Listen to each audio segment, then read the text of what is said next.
Chetan sir ಅವರು ಅಂಬೇಡ್ಕರ್ ವಿಚಾರಗಳೆಲ್ಲ ಮುಂದೆ ತಂದು ಎಲ್ಲ ಅವ್ರ ಪರವಾಗಿ ಎಲ್ಲ ಹೋರಾಟಗಳನ್ನ ಮಾಡಿ ಜನರಿಗೆಲ್ಲ ಮೋಟಿವೇಶನ್ ಮಾಡ್ತಿದ್ದಾರೆ. ಈಗ ಕಾವೇರಿ ನೀರು ಎಲ್ಲನೂ ಕುಡಿತಿದ್ದೀವಿ. ಈಗ ಏನೇ ಆಗಲಿ ರಕ್ಷಣಾ ವೇದಿಕೆ ಅವರು ಮಾಡ್ತಂತವೇನು ಬಿಟ್ಟಿದ್ದೀವ, ಎಲ್ಲ ಕಡೆ ನಾವು ಹೋರಾಟಗಳು ಮಾಡ್ತೀವಿ, ನಿಮ್ಮ ಜೊತೆಗೆಲ್ಲ ಕೈ ಜೋಡಿಸ್ತೀವಿ, ಎಲ್ಲ ನಾವು ಇದ್ದೀವಿ ತಾನೇ. ನೀವು ಅಂಥ ಮಾತುಗಳೆಲ್ಲ ಕೆಟ್ಟ ಮಾತುಗಳೆಲ್ಲ ಬಳಸಿ ಮಾತಾಡಿದ್ದೀರ. ಸಾರಾ ಗೋವಿಂದ್ ಅವರು ಕ್ಷಮೆ ಕೇಳಲೇಬೇಕು. ಇಲ್ಲಾಂದರೆ ನಾವಂತೂ 100% ನಾವು ಕೂಡ ಬೀದಿಗೆ ಇದ್ದು ನಾವು ಹೋರಾಟಗಳು ಮಾಡ್ತೀವಿ.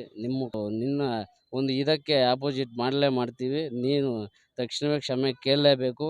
ಏನಂತಂದು ಅಸಾಧ್ಯ ಪದಗಳು ಏನು ಕೂಡ ಬಳಸಿಲ್ಲ ಚೇತನ್ ಸರ್ ಅವರು. ನೀನು ಕ್ಷಮೆ ಕೇಳಲೇಬೇಕು. ಒಳ್ಳೆ ಮನುಷ್ಯ. ಏನು ಎಲ್ಲ ಅಂಬೇಡ್ಕರ್ ಒಂದು ವಿಚಾರ ಆಗಲಿ, ಪೆರಿಯಾರ್ ವಿಚಾರ ಆಗಲಿ, ಸಮಾಜದಲ್ಲಿ ಸಾಮಾಜಿಕ ಒಂದು ಸಮಾನತೆ ನ್ಯಾಯಕ್ಕೋಸ್ಕರ ಪಾಪ ತುಂಬ ಹೋರಾಟ ಮಾಡ್ತಿದ್ದಾರೆ ನಮ್ಮ ಚೇತನ್ ಸರ್ ಅವರು. ಅಷ್ಟೊಂದು ಯಾರು ಕೂಡ ಮಾಡ್ತಿರಲ್ಲ ನಮ್ಮ ಈ ಕ್ಷೇತ್ರದಲ್ಲಿ.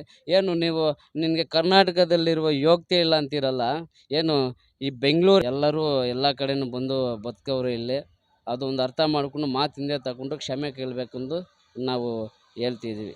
ಇದು ನಮ್ಮ ಆಕ್ರೋಶ ಸಾರಾ ಗೋವಿಂದ್ ಅವರ ವಿರುದ್ಧ ಅಂತ ಚೇತನ್ ಸರ್ ಅವರ ಫ್ಯಾನ್ಸ್ಗಳು ಹೇಳ್ತಾ ಇದ್ದಾರೆ. ಎಲ್ರಿಗೂ ಜೈ ಭೀಮ್.